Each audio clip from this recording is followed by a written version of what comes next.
കൂട്ടുകാരെ, എല്ലാവർക്കും നിജൂസ് വേൾഡിൻ്റെ പുതിയൊരു വീഡിയോയിലേക്ക് സ്വാഗതം. എല്ലാവരും സുഖമായിട്ടിരിക്കുന്നെന്ന് വിശ്വസിക്കുന്നു. ഞങ്ങളിവിടെ സുഖമായിട്ടിരിക്കുകയാണ്. അപ്പോൾ എല്ലാവരും സന്തോഷത്തോടെയും ആരോഗ്യത്തോടെയും ഒക്കെ ഇരിക്കുക കേട്ടോ. ഒരുപാട് ഏർലി പ്രഗ്നൻസി സിംറ്റംസിനെ പറ്റിയിട്ടുള്ള വീഡിയോസ് നമ്മുടെ ചാനലിലുണ്ട്. അതുപോലെ തന്നെ ഒരു ഏർലി പ്രഗ്നൻസി സിംറ്റംസ് ഇൻട്രൊഡ്യൂസ് ചെയ്യുന്നൊരു വീഡിയോ ആണ് ഇന്നത്തേത് കേട്ടോ. ഒരുപാട് സിംറ്റംസ് ഓൾറെഡി ചാനലിൽ വീഡിയോസ് ഉള്ളത് കൊണ്ട് അത് കാണാൻ വേണ്ടിയിട്ട് നിജൂസ് വേൾഡ് എന്ന് പറയുന്ന നമ്മുടെ ചാനൽ വിസിറ്റ് ചെയ്തതിന് ശേഷം ഏർലി പ്രഗ്നൻസി സിംറ്റംസ് എന്ന് പറഞ്ഞൊരു പ്ലേലിസ്റ്റ് നിങ്ങൾ വാച്ച് ചെയ്യുക കേട്ടോ.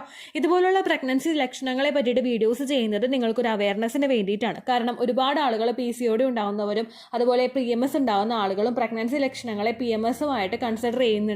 ബോഡി കെയർ ചെയ്യാതെ പലർക്കും കെമിക്കൽ പ്രഗ്നൻസീസ് ആയി പോകുന്നവരുണ്ട്. ആ സിറ്റുവേഷൻസ് ഒക്കെ ഒന്ന് ഓവർകം ചെയ്യാൻ വേണ്ടിയിട്ടാണ് ഇതുപോലുള്ള പ്രഗ്നൻസി ലക്ഷണങ്ങളെ പറ്റിയിട്ട് വീഡിയോസ് ചെയ്യുന്നത്. നിങ്ങൾ ഈ വീഡിയോസ് ജസ്റ്റ് കേൾക്കുക. ഈ ലക്ഷണം ഉണ്ടെങ്കിലും ഇല്ലെങ്കിലും നിങ്ങൾ ശരീരം നല്ലതുപോലെ ശ്രദ്ധിക്കണം. ഒരുപാട് ആളുകൾക്ക് പീരിയഡ് ഡേറ്റിൽ എക്സ്പെക്റ്റഡ് പീരിയഡ് ഡേറ്റിൽ ബ്ലീഡിങ്ങോ ലൈറ്റ് ആയിട്ടുള്ള സ്പോട്ടിങ്ങോ ഒക്കെ വന്നതിന് ശേഷവും പ്രഗ്നൻസി ടെസ്റ്റ് ചെയ്ത് നോക്കുമ്പോൾ പോസിറ്റീവ് റിസൾട്ട് കിട്ടുന്നുണ്ട്. അതുകൊണ്ടാണ് അങ്ങനെ പറഞ്ഞത് കേട്ടോ. അപ്പോൾ ഇവിടെ സംസാരിക്കാൻ പോകുന്നവയിൽ ഏറ്റവും ആദ്യത്തെ പ്രഗ്നൻസി ലക്ഷണം എന്ന് പറയുന്നത് ചില ഫുഡിനോട് നമുക്കുണ്ടാകുന്ന ക്രാവിങ്സ് വർദ്ധിക്കുക എന്നുള്ളതിനെ പറ്റിയിട്ടാണ്. പ്രിമെൻസ്ട്രൽ സിംറ്റം ആയിട്ട് പലർക്കും ഈ ഒരു ലക്ഷണം കാണാറുണ്ട്. അതായത് പീരിയഡ്സ് ആകുന്നതിന് 2-3 ദിവസം മുൻപ് ഈ ഒരു ലക്ഷണം കൂടും. അതിനുശേഷം ഈ ഒരു ലക്ഷണം കംപ്ലീറ്റ് ആയിട്ട് മാറിയിട്ട് നമുക്ക് പീരിയഡ്സ് വരികയാണ് ചെയ്യാറ്. ഈ ഫുഡിനോടുണ്ടാവുന്ന ക്രാവിങ്സ് നമുക്ക് പല സിറ്റുവേഷനിൽ പല ടൈപ്പ് ഫുഡിനോട് നമുക്ക് ഉണ്ടാകാനായിട്ട് ചാൻസ് ഉണ്ട് കേട്ടോ. പീരിയഡ്സിന്റെ സമയത്ത് നമുക്ക് ഉണ്ടാകുന്നത് ഏറ്റവും കൂടുതൽ ചോക്ലേറ്റ്സ് കഴിക്കാനും അല്ലെങ്കിൽ വേറെ എന്തെങ്കിലും സ്ട്രീറ്റ് ഫുഡ് കഴിക്കാനൊക്കെ ആയിട്ടുള്ള താല്പര്യമായിരിക്കും പലർക്കും ഉണ്ടാകുന്നത്. ഇത്തരത്തിൽ പ്രഗ്നൻസി സമയത്ത് നമുക്കൊരു ഹോർമോൺ ചേഞ്ചസ് കൊണ്ടാണ് ഏറ്റവും കൂടുതൽ ഈ ഫുഡ് ക്രാവിങ്സ് ഉണ്ടാകുന്നത്. ഹോർമോൺ ചേഞ്ച് എന്ന് പറയുമ്പോഴേക്കും നമുക്ക് ഈസ്ട്രജൻ ഹോർമോണും പ്രൊജസ്ട്രോൺ ഹോർമോണും അതുപോലെ നമ്മുടെ HCG ഹോർമോണൊക്കെ ഇൻക്രീസ് ആകുന്നുണ്ട്. ഇതിന്റെ ആ ഒരു ഇൻക്രീസ് വരുമ്പോഴേക്കും അടിമുടി തല മുതൽ താഴെ വരെയുള്ള ഭാഗത്ത് നിങ്ങൾക്ക് ലക്ഷണങ്ങൾ ഉണ്ടാവാനായിട്ട് സാധ്യതയുണ്ട്. അതോടൊപ്പം ഉണ്ടാകുന്ന ഒരു ലക്ഷണമാണ് ഈ ഫുഡ് ക്രാവിങ്സ് എന്ന് പറയുന്നത്. രണ്ടാമത്തെ ഒരു റീസൺ എന്ന് പറയുന്നത് ന്യൂട്രീഷണൽ ഡെഫിഷ്യൻസീസ് ആണ്. ചില ആളുകൾക്ക് ഭയങ്കര എക്സ്ട്രീം ആയിട്ട് ഫുഡ് ക്രാവിങ്സ് ഉണ്ടാകും. ചിലപ്പോൾ ആ ഒരു ഫുഡ് കഴിക്കാനായിട്ടുള്ള ക്രാവിങ്സ് ആയിരിക്കില്ല, ചിലപ്പോൾ ഏതെങ്കിലും സ്മെല്ല് കാണുമ്പോൾ ആ ഭക്ഷണം എടുത്ത് കഴിക്കാനായിട്ടുള്ള ടെൻഡൻസി വരിക. അത് പലപ്പോഴും പലർക്കും ഉണ്ടാകുന്നത് അയണിന്റെ ഡെഫിഷ്യൻസി ഉണ്ടാകുമ്പോൾ, കാൽസ്യത്തിന്റെ ഡെഫിഷ്യൻസി ഉണ്ടാകുമ്പോൾ, ഇങ്ങനെ പല ന്യൂട്രീഷണൽ ഡെഫിഷ്യൻസീസ് കൊണ്ടും നിങ്ങൾക്ക് ഇത്തരത്തിൽ ഫുഡ് ക്രാവിങ്സ് ഉണ്ടാവാനായിട്ട് ചാൻസ് ഉണ്ട്. ഏറ്റവും കൂടുതൽ നമുക്ക് ആ ഒരു കൊതി ഭക്ഷണത്തിനോട് അനുഭവപ്പെടുന്നത് ഏതെല്ലാം കാറ്റഗറി ഫുഡിനോടാണെന്ന് നമുക്ക് നോക്കാം. സ്വീറ്റ്സ് ആയിട്ടുള്ള ഐറ്റംസിനോട് പലർക്കും റിക്വയർമെന്റ്സ് ഭയങ്കരമായിട്ട് കൂടാറുണ്ട്. ചിലർക്ക് സ്വീറ്റ്സ് ഒന്നും വേണ്ടായിരിക്കും, ഫ്രൂട്ട്സ് മതിയായിരിക്കും. ഹെൽത്തി ആയിട്ടുള്ള വേയിൽ ഫ്രൂട്ട്സ് കഴിക്കാനായിരിക്കും താല്പര്യം. പിന്നെ നിങ്ങൾ പ്രത്യേകം ശ്രദ്ധിക്കുക, സ്വീറ്റ്സിന്റെ ക്രാവിങ്സ് നിങ്ങൾക്ക് ഉണ്ടെങ്കിലും ഒരു ലഡു അങ്ങനെയൊക്കെ ഭയങ്കര ലിമിറ്റ് ചെയ്തിട്ട് നിങ്ങൾ കഴിക്കാനായിട്ട് ശ്രദ്ധിക്കുക. കാരണം ഒരുപാട് സ്വീറ്റ്സ് പ്രഗ്നൻസി സമയത്ത് നിങ്ങൾ എടുക്കാനായിട്ട് പാടില്ല. കാരണം എന്താണെന്ന് വെച്ച് കഴിഞ്ഞാൽ നമുക്ക് ജസ്റ്റേഷണൽ ഡയബറ്റീസ് ഉണ്ടാവാനായിട്ട് ചാൻസ് ഭയങ്കര കൂടുതലാണ്. ഓൾറെഡി PCOD ഉള്ളവർക്കും ഡയബറ്റിക് ആയിട്ടുള്ള ആളുകൾക്കും ഒക്കെ ജസ്റ്റേഷണൽ ഡയബറ്റീസ് പ്രഗ്നൻസിയുടെ സമയത്ത് ഉണ്ടാവാനായിട്ട് ചാൻസസ് ഭയങ്കര കൂടുതലാണ്. അതുകൊണ്ട് നിങ്ങൾ ഒരുപാട് സ്വീറ്റ്സിന്റെ ക്രാവിങ്സ് നിങ്ങൾക്കുണ്ടെങ്കിലും അത് ലിമിറ്റ് ചെയ്തിട്ട് നിങ്ങൾ കഴിക്കാനായിട്ട് ശ്രദ്ധിക്കുക. പ്രഗ്നന്റ് ആകുന്ന സമയത്ത് ഒരുപാട് പേര് നമ്മളോട് പറഞ്ഞു തരും, ഇഷ്ടമുള്ള ഭക്ഷണം ഏതാണെങ്കിലും അത് മേടിച്ച് കഴിക്കുക, താല്പര്യം ഉണ്ടെങ്കിൽ പറയുന്ന ഹസ്ബൻഡും വീട്ടുകാരും ഒക്കെ നമ്മളോട് പറയും. പക്ഷെ നമ്മൾ അതിൽ നിന്നും നല്ലതായിട്ടുള്ള ഐറ്റംസ് ചൂസ് ചെയ്യാനായിട്ട് എപ്പോഴും ശ്രദ്ധിക്കുക കേട്ടോ. അതുപോലെ ചില ആളുകൾക്ക് ഫ്രൂട്ട്സിനോടായിരിക്കും താല്പര്യം കൂടുന്നത്, ചില ആളുകൾക്ക് ഫാസ്റ്റ് ഫുഡിനോടായിരിക്കും. അതായത് ഇപ്പോൾ ഷവർമ അൽഫാം ആണെങ്കിലും അല്ലെങ്കിൽ ചിലർക്ക് മോമോസ്, അങ്ങനെ പല ഐറ്റംസ് പല സ്ട്രീറ്റ് ഫുഡിനോട് പലർക്കും താല്പര്യം ഉണ്ടാവാറുണ്ട്. പ്രഗ്നൻസി സമയത്ത് ഇതുപോലെ നിങ്ങൾക്ക് കൊതി കൂടുന്നുണ്ടെങ്കിൽ നിങ്ങൾ ആഴ്ചയിൽ 1-2 കഴിക്കുന്നതുകൊണ്ട് പ്രശ്നമില്ല. പക്ഷേ ക്രാവിങ്സ് കൂടിയിട്ട് നിങ്ങൾ കൂടുതൽ കഴിക്കുന്നത് നല്ലതല്ല. കാരണം സ്ട്രീറ്റ് ഫുഡ് ഉണ്ടാക്കുമ്പോൾ ഫാസ്റ്റ് ഫുഡ് ആണെങ്കിലും നമ്മൾ വീട്ടിൽ കുക്ക് ചെയ്തെടുക്കുന്നതല്ലാത്തത് കൊണ്ട് അത് അത്രമാത്രം നിങ്ങളുടെ ശരീരത്തിനും നിങ്ങളുടെ വളർന്നു വരുന്ന കുഞ്ഞിനും ഗുണമുള്ളതായിരിക്കില്ല. അതുകൊണ്ട് ഫാസ്റ്റ് ഫുഡ് ക്രാവിങ്സ് വരുമ്പോഴേക്കും പറ്റുമെങ്കിൽ നിങ്ങൾ ഫുഡ് ഐറ്റംസ് വീട്ടിൽ തന്നെ പ്രിപ്പയർ ചെയ്ത് കഴിക്കാനായിട്ട് ശ്രദ്ധിക്കുക. ഇപ്പോൾ ഇൻഗ്രീഡിയൻസ് ഒക്കെ അടുപ്പിച്ച് വെക്കുകയാണെങ്കിൽ നമുക്ക് തന്നെ ഉണ്ടാക്കാവുന്നതല്ലേ ഉള്ളൂ. ഇപ്പോൾ ഷവർമ ആണെങ്കിലും അല്ലെങ്കിൽ ബർഗർ ആണെങ്കിലും നമുക്ക് തന്നെ വീട്ടിൽ തന്നെ പ്രിപ്പയർ ചെയ്യാവുന്നതാണ്. അതല്ല, നിങ്ങൾ കുറച്ചൊന്ന് ടേസ്റ്റ് കുറഞ്ഞാലും നിങ്ങൾക്ക് ഹെൽത്തി ആയിട്ടുള്ള വേയിൽ നിങ്ങൾ തന്നെ വീട്ടിൽ പ്രിപ്പയർ ചെയ്ത് കഴിക്കാനായിട്ട് ശ്രദ്ധിക്കുക കേട്ടോ. ചിലർക്ക് ഭയങ്കര സ്പൈസി ഫുഡ് കഴിക്കാനായിരിക്കും താല്പര്യം. സ്പൈസി ഫുഡ് എന്ന് പറയുമ്പോഴേക്കും നമുക്ക് അച്ചാറ് ഭയങ്കരമായിട്ട് കഴിക്കാനായിട്ട് ചിലർക്ക് ഇഷ്ടമുണ്ടാകും. ചിലർക്ക് ഏത് ഭക്ഷണമാണെങ്കിലും അതിൽ കുറേയും കൂടി ഒന്ന് എരിവ് ആഡ് ചെയ്ത് കഴിക്കാനായിട്ട് താല്പര്യം ഉണ്ടാകും. അങ്ങനെ സ്പൈസി വേയിൽ ഫുഡ് പലർക്കും ഇഷ്ടമാവാറുണ്ട്. ചിലർക്ക് സോൾട്ടി ആയിട്ടുള്ള ഫുഡായിരിക്കും, അതായത് ഒരുപാട് ഉപ്പ്, നമ്മൾ കഴിച്ചുകൊണ്ടിരുന്നതിനേക്കാളും കൂടുതൽ ഉപ്പുള്ള ഭക്ഷണങ്ങൾ കഴിക്കാനായിട്ട് നമുക്ക് കൂടുതൽ ടെൻഡൻസി ഉണ്ടാകും. ചിലർക്ക് ഉപ്പ് ബിസ്ക്കറ്റ്, ഉപ്പ് മാങ്ങ അല്ലെങ്കിൽ ഉപ്പിലിട്ട വേറെ എന്തെങ്കിലും വസ്തുക്കൾ ഇങ്ങനെ നമ്മൾ തെരഞ്ഞു പിടിച്ച് കഴിച്ചുകൊണ്ടേയിരിക്കും. അങ്ങനെ പലർക്കും താല്പര്യം ഉണ്ടാകും. ചിലർക്ക് ഭയങ്കര തണുത്ത ഭക്ഷണങ്ങളോടായിരിക്കും താല്പര്യം കൂടുതൽ. ഇപ്പോൾ നേരെ മറിച്ച് നമ്മളിപ്പോൾ നോർമൽ ആയിട്ടുള്ള വാട്ടറാണ് കുടിച്ചുകൊണ്ടിരുന്നതെങ്കിൽ ചിലർക്ക് പ്രഗ്നൻ്റ് ആകുന്ന സമയത്ത് ഐസ് വെള്ളം കുടിക്കാനായിട്ട് താല്പര്യം ഭയങ്കര കൂടുതലായിരിക്കും. ഐസ്ക്രീം കഴിക്കാൻ ഇൻട്രസ്റ്റ് കൂടുതലായിരിക്കും. അതുപോലെ ഷേക്സ് ഇതൊക്കെ കഴിക്കാനായിട്ട് പലർക്കും ആ ഒരു പ്രഗ്നൻസി സമയത്ത് ക്രാവിങ്സ് ഉണ്ടാവാറുണ്ട് കേട്ടോ. ന്യൂട്രീഷണൽ ഡെഫിഷ്യൻസി മൂലം നമുക്ക് ഉണ്ടാകുന്ന പ്രഗ്നൻസി ലക്ഷണങ്ങളിൽ പ്രധാനപ്പെട്ടതാണ് നമുക്ക് മണ്ണ് കഴിക്കാനായിട്ട് ടെൻഡൻസി വരിക.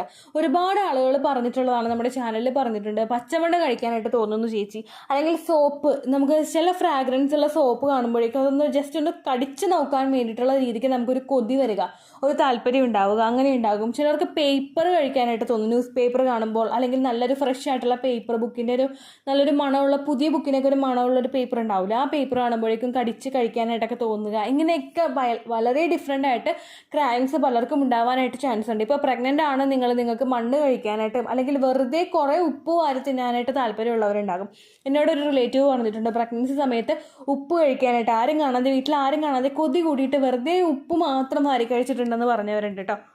അതൊക്കെ നമുക്ക് എന്തെങ്കിലും ഒരു ന്യൂട്രീഷണൽ ഡെഫിഷ്യൻസി ശരീരത്തിലുള്ളത് കൊണ്ടായിരിക്കും അങ്ങനെയൊക്കെ നിങ്ങൾക്ക് വരുന്നത്. ഇപ്പോൾ മണ്ണ് കഴിക്കാനും ഉപ്പ് കഴിക്കാനും പേപ്പർ കഴിക്കാനൊക്കെ നിങ്ങൾ തോന്നുന്നുണ്ടെങ്കിൽ നിങ്ങൾ ഒട്ടും നാണിക്കാതെ അത് നിങ്ങളുടെ ഡോക്ടറുമായിട്ട് ഷെയർ ചെയ്യുക കേട്ടോ. കാരണം എന്തെങ്കിലും ഡെഫിഷ്യൻസീസ് ഉണ്ടെങ്കിൽ അത് കണ്ടുപിടിച്ച് അതിനനുസരിച്ച് സപ്ലിമെൻറ്റ്സ് നമ്മൾ എടുത്ത് കഴിയുമ്പോഴേക്കും ആ ഡെഫിഷ്യൻസി നിങ്ങൾക്ക് മാറാനും നല്ല ചാൻസ് ഉണ്ട് കേട്ടോ.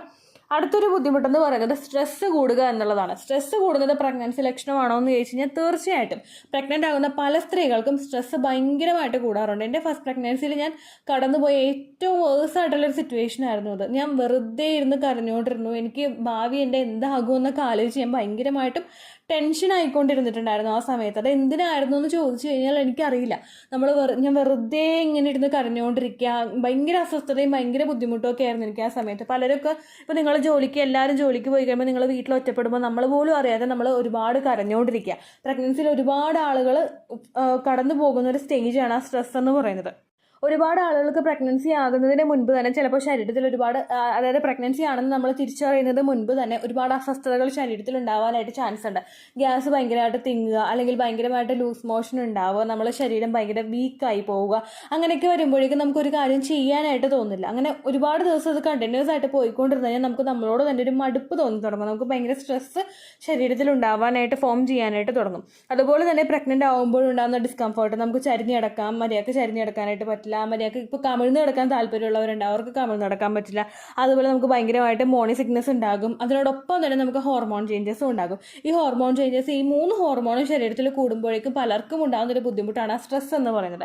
ഏറ്റവും കൂടുതൽ ആ ഒരു ഫസ്റ്റ് ട്രൈമസ്റ്ററിലായിരിക്കും നിങ്ങൾക്കിത് ഉണ്ടാകുന്നത്. അതിനുശേഷം ഹോർമോൺസ് ഒക്കെ ഒരു ലെവലിൽ എത്തിയിട്ടുണ്ടാകും. അപ്പോൾ നമ്മുടെ ശരീരം അതുമായിട്ട് പൊരുത്തപ്പെടാനായിട്ട് തുടങ്ങുന്നുണ്ടാകും. അപ്പോൾ നമുക്ക് ഈ ഉണ്ടാകുന്ന കരച്ചിലും അല്ലെങ്കിൽ നമുക്കുണ്ടാകുന്ന സ്ട്രെസ്സും ഒക്കെ കുറയാനായിട്ട് ചാൻസ് ഉണ്ട് കേട്ടോ.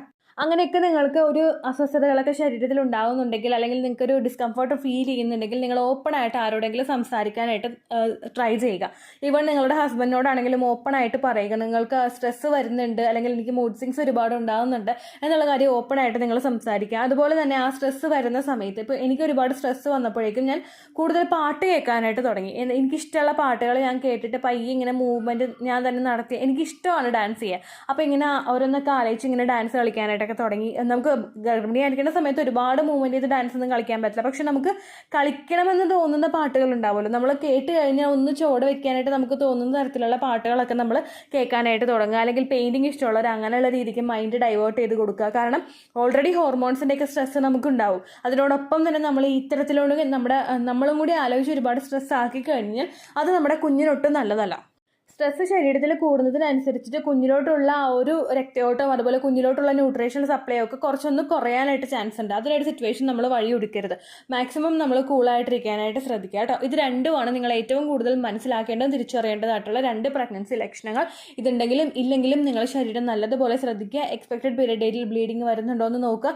പോകുന്ന രക്തത്തിൻ്റെ അളവ് വളരെ കുറവാണെങ്കിൽ നിങ്ങൾ 5 ദിവസം കഴിഞ്ഞിട്ട് പ്രഗ്നൻസി ടെസ്റ്റ് ചെയ്ത് നോക്കാനായിട്ട് ശ്രദ്ധിക്കുക കേട്ടോ. അപ്പോൾ ഇത്രയേ ഉള്ളൂ വീഡിയോ. യൂസ്ഫുൾ ആയി കാണുമെന്ന് വിശ്വസിക്കുന്നു. യൂസ്ഫുൾ ആവുന്നുണ്ടെങ്കിൽ ലൈക്ക് ചെയ്യുക, ഫ്രണ്ട്സിനൊക്കെ ഷെയർ ചെയ്ത് കൊടുക്കുക കേട്ടോ. ചാനൽ ഇഷ്ടമായിട്ടുണ്ടെങ്കിൽ സബ്സ്ക്രൈബ് ചെയ്ത് സപ്പോർട്ട് ചെയ്യുക. ഞാൻ ഇതുവരെ ഒരാളോട് സബ്സ്ക്രൈബ് ചെയ്യാനായിട്ട് അങ്ങനെ പറയാറില്ല, പക്ഷേ കഴിഞ്ഞൊരു ദിവസമായിട്ട് സബ്സ്ക്രൈബ് ചെയ്യാനായിട്ടൊരു പോസ്റ്റ് ഇട്ടിട്ടുണ്ടായിരുന്നു.